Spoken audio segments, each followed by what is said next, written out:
안녕하십니까. 논설의 박용현입니다. 검찰을 한마디로 정의하기는 어렵습니다. 권력의 사냥개 노릇을 하다가 권력이 검찰을 개혁하려고 하면 주인을 물어뜯습니다. 필요할 땐 인권 옹호 기관임을 강조하지만 또 필요할 땐 잔인한 수사로 천연덕스럽게 인권을 짓밟습니다. 정의 실현을 내세우면서 제 식구는 늘 예외로 합니다.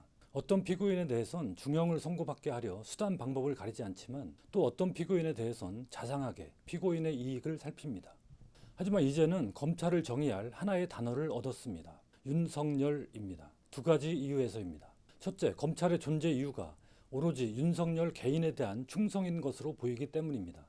둘째, 검찰의 행태적 특성이 검찰총장 대통령을 거친 윤석열을 그대로 빼닮았기 때문입니다. 지난 8일 내란 우두머리 혐의로 구속 기소된 대통령 윤석열의 석방은 이 두 가지 측면을 응축해 보여준 장면입니다. 검찰은 조직의 존재 이유를 부정하는 대가를 치르면서까지 대통령 윤석열을 석방시켰습니다. 검찰은 그 과정에서 대통령 윤석열과 꼭 닮은 궤변과 이율 배반, 뻔뻔함을 보여줬습니다.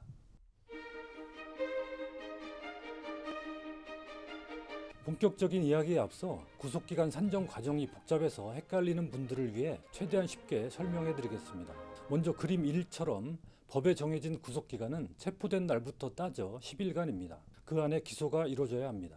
그런데 체포한 뒤 구속하려면 법원에 구속영장 실질심사를 받아야 합니다. 보통 3일에 걸쳐 진행됩니다. 그림 2에 파란색으로 표시된 구속영장 실질심사 기간은 구속기간에 산입되지 않기 때문에 구속기간 만료일은 3일 뒤로 미뤄지는 겁니다. 그림 3에서 보시듯 빨간색으로 표시된 대통령 윤석열 기소는 구속시간 만료 시점보다 넉넉하게 앞서서 이루어졌습니다. 그런데 그림 4를 보시죠. 문제의 서울형사합의 25부 지귀현 부장판사는 영장실질심사에 소요된 기간을 날짜, 즉 3일로 계산하지 않고 서류가 법원에 접수된 시점부터 반환된 시점까지 시간 단위로 계산했습니다.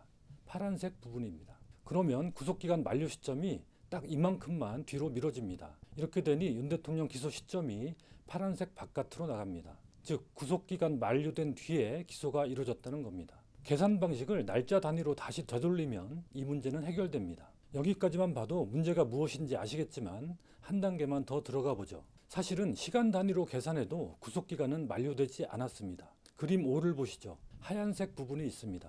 이것은 체포적부심이 이루어진 기간입니다. 체포적부심은 거의 이용되지 않는 제도인데 윤 대통령은 이걸 꺼내들었습니다. 어쨌든 이 절차에 10시간가량이 소요됐습니다. 이 기간도 구속기간에서 빼야 합니다. 하얀색 부분만큼 구속기간이 늘어나는 겁니다. 이렇게 되면 빨간색 선, 즉 윤 대통령 기소 시점은 그 하얀색 안에 들어갑니다. 구속 만료 전에 기소가 이뤄진 것입니다. 여기에서 지귀현 부장판사는 또 하나의 트릭을 씁니다. 체포적부심에 소요된 시간은 구속기간에서 빼지 말아야 한다고 한 겁니다. 기존 법 해석과 완전히 다른 입장입니다. 이렇게 두 단계의 완전히 특이한 해석을 통해 윤 대통령 기소가 구속기간 만료 뒤에 이루어졌다는 기묘한 결론을 만들어낸 것입니다.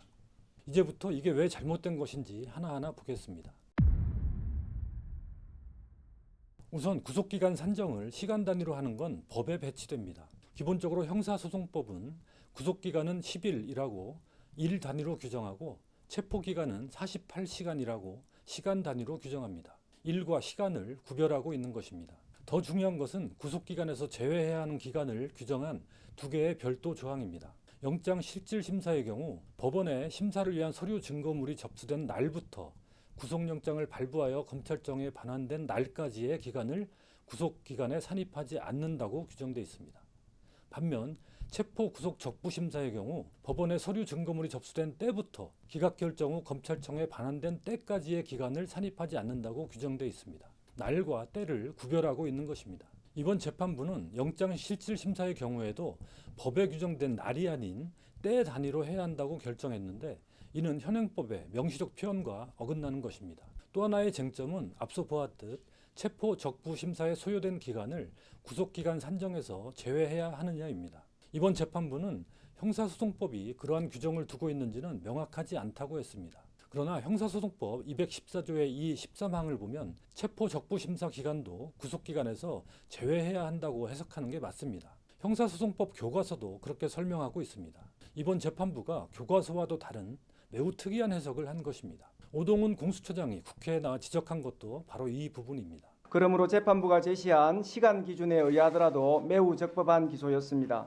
형사소송법 214조 2 제13항에 의하면 체포적부심, 구속적부심 구분 없이 기록이 법원에 머무른 기간에 대하여 구속기간에 산입하지 아니하는 것으로 명확하게 규정되어 있습니다.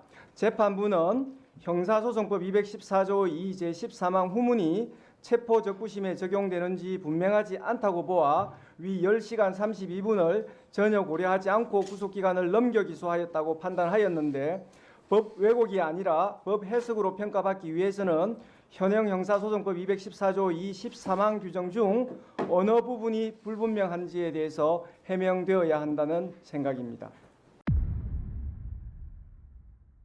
이번 재판부가 제시한 구속기간 계산 방식은 법리적으로도 문제가 많을 뿐만 아니라 검찰이 수십 년간 일 단위로 처리해온 구속 실무를 송두리째 부정하는 것입니다. 이번 법원 결정대로면 그동안 구속됐던 사람들 가운데 수많은 이들이 억울한 피해자가 됩니다. 검찰 조직으로선 이번 결정에 대해 즉시 항고를 함으로써 상급 법원에서 바로잡는 게 너무나 당연한 선택입니다. 그러나 검찰은 즉시 항고를 포기했습니다. 검찰 조직의 정당성과 위신보다 윤석열이라는 개인의 이익을 더 중시한 것입니다. 윤석열 본인도 검사 시절 늘상 적용하던 계산 방식을 자신의 사건에서만 부당하다고 주장했습니다. 오로지 윤석열을 위해 법도, 관행도, 형평성도 모두 부정하는 행태가 서로 똑같습니다. 대법관인 천대엽 법원 행정처장이 12일 국회에서 이 부분에 대해서는 적시항고를 통해서 상급심의 판단을 받는 것이 좀 필요하다라는 생각은 가지고는 있습니다. 검찰은 13일 즉시항고를 하지 않겠다고 또 버텼습니다. 그러면서 일선 검찰청에는 날 단위를 유지하라고 지시했습니다. 오직 대통령 윤석열에게만 시간 단위를 적용해 주자는 것입니다. 검찰은 이미 온갖 오욕을 감내하면서 김건희 씨 주가 조작 혐의를 덮어줬습니다. 윤석열 개인에게 조직을 헌납하는 검찰의 병증은 이번 특혜 석방으로 정점을 찍었습니다. 검찰의 눈에는 윤석열, 김건희라는 개인만 보이고 더 이상 법과 국민은 보이지 않는 듯합니다.